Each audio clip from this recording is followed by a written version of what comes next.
இன்றைக்கி நம்ம மெஷ் அனாலிசிஸில் ஒரு 13 மார்க் சம் தான் பார்க்க போகிறோம். Determine the loop currents using mesh analysis and Cramer's rule. Mesh analysis and Cramer's rule ரெண்டுத்தையும் சேர்த்து போட சொல்லியிருக்காங்க. ஸோ ஃபர்ஸ்ட் நம்ம ஒரு சர்க்கியூட்டில் மெஷ் அனாலிசிஸ் பண்ணணும் அப்படின்னா அதில் நம்ம வந்து கரண்ட் டைரக்ஷனை வந்து ஒன்று அவங்க கொடுத்துருப்பாங்க, இல்லை நம்மளா வந்து இந்த இடத்துல டிசைட் பண்ணிக்கணும். இப்போ நான் வந்து கொடுக்கலன்றதுனால நானே கரண்ட் டைரக்ஷன் போட்டுக்கிறேன். இது ரேண்டமாக போட்டுக்கலாம். இது வந்து எப்படி போட்டாலும் நம்மளுக்கு ஆன்சர் கரெக்டாக தான் வரும். ஸோ இங்கே 3 லூப் இருக்கிறனால நான் 3 கரண்ட் எடுத்துக்கிறேன். I1, I2 அண்ட் I3 எடுத்திருக்கேன். இப்போ வந்து நம்ம ஒவ்வொரு லூப்பாக வந்து நம்ம ஈக்குவேஷன் எழுதலாம். ஈக்குவேஷன் எழுதி சால்வ் பண்ணலாம். ஸோ நான் இங்கே ஃபஸ்ட்டு மெஷோட ஈக்குவேஷன் எழுத போகிறேன். ஸோ இங்கே வந்து நான் இந்த 5 ஓம்லேருந்து ஆரம்பிக்க போகிறேன். ஸோ -5I1, அப்புறம் இந்த 3 ஓம்ஸ் வந்து இந்த I1க்கும் I2க்கும் காமனாக இருக்குது. ஸோ அதனால் எப்படி எழுத போகிறேன்னா -3 × I1 - I2 அப்படின்னு எழுத போகிறேன். இதில் வந்து உங்களுக்கு இங்கே ஏன் மைனஸ் போடுறேன், இங்கே ஏன் I1 - I2 போடுறேன் அப்படின்னு உங்களுக்கு புரியலன்னா லாஸ்ட் வீடியோலேயே மெஷ் அனாலிசிஸில் இது கிளியராக எக்ஸ்பிளைன் பண்ணியிருப்பேன். அது பார்த்தீங்கன்னா உங்களுக்கு கிளியராக புரிஞ்சிடும். அதுக்கப்புறம் இந்த இடத்துல 5 வோல்ட் ஒரு வோல்டேஜ் சோர்ஸ் வருது. இதோட பொலாரிட்டி இங்கே வந்து ப்ளஸ்லேருந்து மைனஸ்க்கு போகுது. ஸோ இப்போ -5ன்னு நம்ம போட்டிருக்கோம். அதுக்கப்புறம் இங்கே அதாவது நெகட்டிவ்லேருந்து பாசிட்டிவ் போகுது. ஸோ அதனால் நான் இங்கே வந்து +20ன்னு போட்டுக்கிறேன் = 0. இதை மெஷ் அனாலிசிஸ் வந்து பேசிக்கலி வந்து கேவிஎல் யூஸ் பண்ணி தான் நம்ம பண்ணுறோம். கேவிஎல்ல என்னென்னா ஒரு க்ளோஸ்டு லூப்பில் வோல்டேஜ் சோர்ஸஸ் எல்லாத்தையும் ஆட் பண்ணால் 0 வரும். அதுதான் கேவிஎல்லாம். இப்போ நம்ம வந்து V = IRன்னு நம்ம ஓம்ஸ்லால தெரியும். ஸோ அதனால் நம்ம இங்கே கரண்ட் இன்டூ ரெசிஸ்டன்ஸ் அப்படின்னு எடுத்திருக்கோம். இங்கே டேரெக்டாக வோல்டேஜ் சோர்ஸ் இருந்துச்சுன்னா வோல்டேஜே எடுத்திருக்கோம். இது எல்லாத்தையும் ஆட் பண்ணால் 0 வரும். ஸோ நம்ம செகண்ட் மெஷில் வந்து நம்ம இப்போ போடலாம், ஈக்குவேஷன் எழுதலாம். ஸோ இங்கே -4I2, அப்புறம் இங்கே நெகட்டிவ்லேருந்து பாசிட்டிவ் போகுது வோல்டேஜ் சோர்ஸ். ஸோ +5 போட்டுக்கிறேன். அப்புறம் இந்த இடத்துல 2 ஓம்ஸ் வந்து இந்த I3க்கும் I2க்கும் காமனாக இருக்குது. ஸோ நான் -2 I2 - I3 அப்படின்னு எழுதிக்கிறேன். அதுக்கப்புறம் இங்கே நெகட்டிவ்லேருந்து பாசிட்டிவ் போகுது இந்த வோல்டேஜ் சோர்ஸ். ஸோ +25, அப்புறம் இந்த இடத்துலையும் நெகட்டிவ்லேருந்து பாசிட்டிவ் போகுது. ஸோ நான் +5. அதுக்கப்புறம் இந்த 3 ஓம்ஸ் வந்து இந்த I1க்கும் I2க்கும் காமனாக இருக்குது. இப்போ நம்ம செகண்ட் மெஷோட இது ஈக்குவேஷன் எழுதுறதுனால நம்ம இதில் வந்து I2 - I1 எடுத்துக்க போகிறோம். So -3 × I2 - I1 = 0.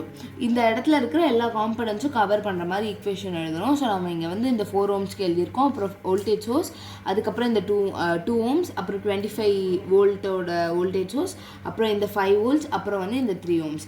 இது எல்லாத்துக்குமே நம்ம சேர்த்து இந்த ஈக்குவேஷன் எழுதிட்டோம். இப்போ நான் லாஸ்ட் மெஷ்ஷுக்கு வந்து எழுதுகிறேன். ஸோ இங்கே -8I3 இங்கே பாசிட்டிவ்லேருந்து நெகட்டிவ் போகுது. நான் இந்த கரண்ட் டைரக்ஷன் வழியாக தான் வந்து எல்லா மெஷுக்குமே எழுதுகிறேன் ஈக்குவேஷன். ஸோ இந்த இடத்துல பாசிட்டிவ்லேருந்து நெகட்டிவ் போகுது.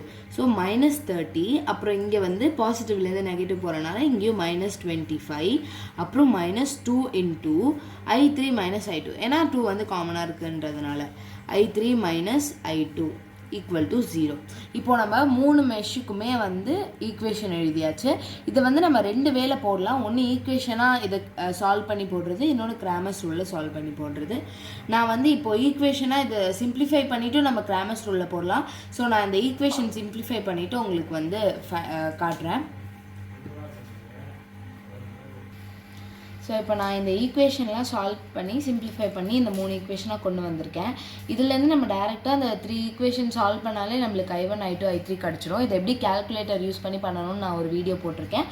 அதே மாதிரி நான் இந்த இடத்துல சால்வ் பண்ணி வச்சுருக்கேன். இப்போ நான் அதோட ஆன்சர்ஸ்லாம் இங்கே எழுதிடுறேன். இதை போட்டு முடிச்சுட்டு நம்ம கிராமர்ஸ் ரூல் எப்படி போடுறதுன்னு பார்க்கலாம்.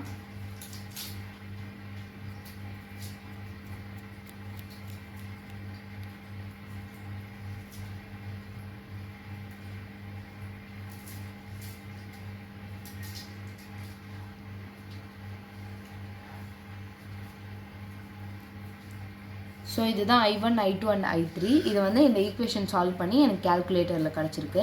இது இல்லாமல் நான் கிராமர்ஸ் ரூல் எப்படி போடுறதுன்னு இப்போ சொல்கிறேன். இப்போ நான் கிராமர்ஸ் ரூலில் வந்து இந்த ஈக்குவேஷன் எப்படி சால்வ் பண்ணுறதுன்னு சொல்ல போகிறேன். ஸோ பேசிக்கலி கிராமர்ஸ் ரூல் வந்து மேட்ரிக்ஸ் ஃபார்மில் வந்து நம்ம அந்த ஈக்குவேஷனை போட்டு சால்வ் பண்ணுறது தான். ஸோ வந்து நம்ம கிராமர்ஸ் ரூலில் பண்ணணும் அப்படின்னா, நான் இங்கே வந்து நம்மளுக்கு 3 லூப் இருந்துச்சு அந்த டயக்ராமில் பார்த்தீங்கன்னா. அந்த 3 லூப் இருந்ததுனால நான் இங்கே வந்து 3x3 மேட்ரிக்ஸ் எடுத்திருக்கேன். இதுவே 2 லூப் இருந்துச்சு அப்படின்னா நம்ம 2x2 மேட்ரிக்ஸ் வந்து எடுத்துக்கலாம். இப்போ வந்து நான் இதை நார்மல் மேட்ரிக்ஸோட ஃபார்மில் எழுதியிருக்கேன். இங்கே வந்து R எதுக்காக போட்டிருக்கேன்னா, இந்த இடத்துல ரெசிஸ்டன்ஸோட வேல்யூ போடணும். இந்த இடத்துல அதே மாதிரி I வந்து இந்த இடத்துல கரண்ட் வேல்யூ சப்ஸ்டியூட் பண்ணுறதுக்காக, இங்கே V வந்து வோல்டேஜ் வேல்யூ சப்ஸ்டியூட் பண்ணுறதுக்காக நம்ம இங்கே இதுதான் கண்டுபிடிக்க போகிறோன்றதுனால நம்ம இந்த 2 மேட்ரிக்ஸை வச்சு நம்ம I1 I2 I3 வந்து கண்டுபிடிக்க போகிறோம். ஸோ இந்த மேட்ரிக்ஸ் எப்படி ஃபில் பண்ணுறது அப்படின்னு நான் இப்போ சொல்கிறேன். ஃபஸ்ட்டு R11 இருக்குல்ல, இந்த R11 என்னென்னா எப்போவுமே கிராமர்ஸ் ரூலில் ஒரு ட்ரிக் என்ன அப்படின்னா, டயக்னல் எலிமெண்ட்ஸ் வந்து எப்போவுமே பாசிட்டிவாக தான் இருக்கும். ஸோ நம்ம வந்து அதுக்கு மீதி இருக்கிற எல்லா எலிமெண்ட்ஸ்க்கும் இங்கே R12 R13 அது எல்லாத்துக்குமே வந்து நம்ம நெகட்டிவ் போட்டுக்கலாம். ஸோ நான் இப்போது இந்த டயக்ராம்லேருந்து பார்த்து உங்களுக்கு எழுத போகிறேன்.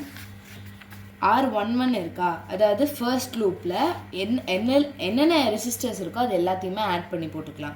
ஸோ இங்கே 5 ohms இருக்குது, 3 ohms இருக்குது. இதை வந்து நம்ம அப்படியே டைரெக்டாக ஆட் பண்ணி 8ன்னு போட்டுடலாம். இங்கே நெகட்டிவ் வராது. அதுக்கப்புறம் நம்ம டைரெக்டாக, அதாவது இது பொதுவாகவே இப்படி தான் எல்லா சம்முக்குமே வந்து நெகட்டிவ் தான் ஒரு டயக்னல் எலிமெண்ட்ஸ் தவிர மீதி எல்லா எலிமெண்ட்ஸுக்குமே.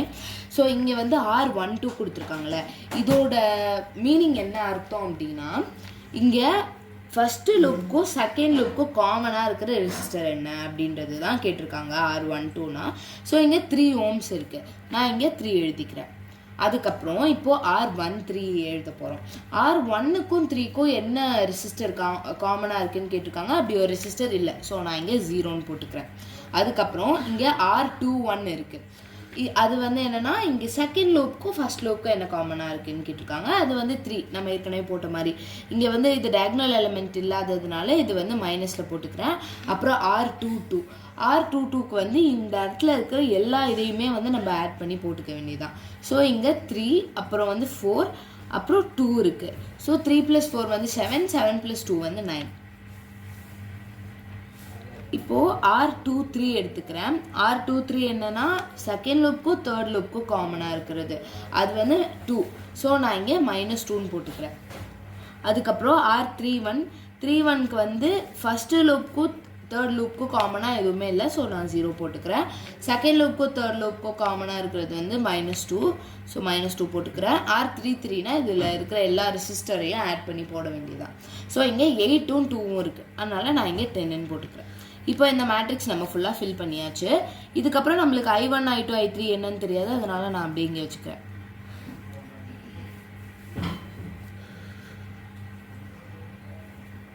இப்போ வோல்டேஜ் வேல்யூ எழுத போகிறோம்.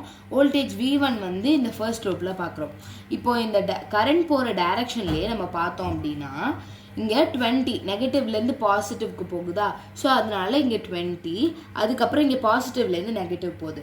ஸோ நம்ம எப்படி எழுதுவோம், 20 - 5ன்னு எழுதுகிறோம். ஏன்னா இங்கே பாசிட்டிவ்க்கு போகுது, இங்கே நெகட்டிவ்க்கு போகுது. ஸோ 20 - 5 வந்து 15. அதனால் நான் இங்கே 15 போட்டுக்கிறேன்.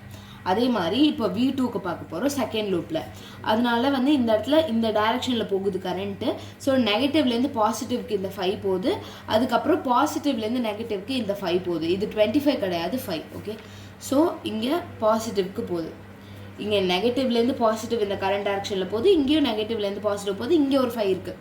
ஸோ இங்கேயும் நெகட்டிவ்லேருந்து பாசிட்டிவ் தான் போகுது. ஸோ இது மூணுத்தையும் ஆட் பண்ணால் நம்மளுக்கு 15 வரும். அதுக்கப்புறம் இந்த தேர்ட் லூப்பில் வந்து நம்ம வோல்டேஜ் எழுத போகிறோம். இந்த இடத்துல இந்த 5 வோல்டேஜ் இருக்குது, 30 வோல்டேஜ் இருக்குது. இது 2 மட்டும்தான் இருக்குது. ஸோ இந்த கரண்ட் டைரக்ஷனில் பார்த்தோன்னா பாசிட்டிவ்லேருந்து நெகட்டிவ் போகுது. ஸோ அப்படின்னா இங்கே -5. அதுக்கப்புறம் இங்கே பாசிட்டிவ்லேருந்து இங்கேயும் நெகட்டிவ் போகுது. இங்கேயும் -30 தான் வரும். ஸோ -35. ஸோ நம்ம இது ஃபுல்லாகவே ஃபில் பண்ணியாச்சு. இப்போ வந்து இதுலேருந்து நம்ம சால்வ் பண்ண வேண்டியதான். ஸோ ஃபஸ்ட்டு இதுக்கு வந்து நம்ம 3 விஷயம் கண்டுபிடிக்கணும். டெல்டா, del1, del2, del3 இதெல்லாமே கண்டுபிடிக்கணும். டெல்டா ஒன்றும் இல்லை, இந்த மேட்ரிக்ஸோட டிட்டர்மினன்ட் தான் டெல்டா.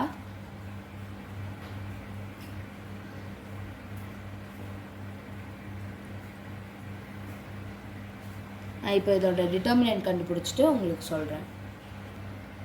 இப்போ நான் அந்த மேட்ரிக்ஸோட டிட்டர்மினன்ட் கண்டுபிடிச்சிட்டேன். இந்த டிட்டர்மினன்ட்டுமே நம்ம வந்து கேல்குலேட்டர் யூஸ் பண்ணி கண்டுபிடிக்கலாம்.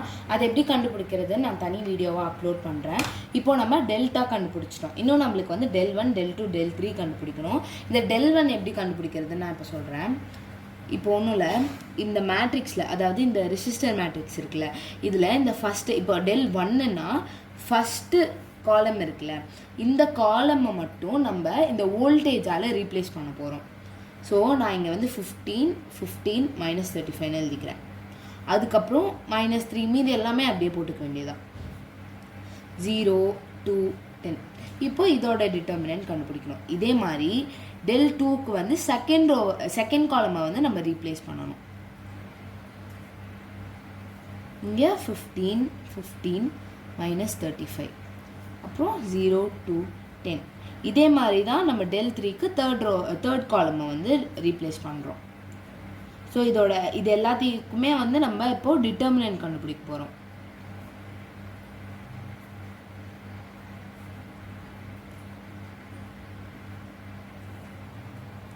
இப்போ நான் del1 del2 del3 மூணுமே கண்டுபிடிச்சிட்டேன், டெல்லும் கண்டுபிடிச்சிட்டேன்.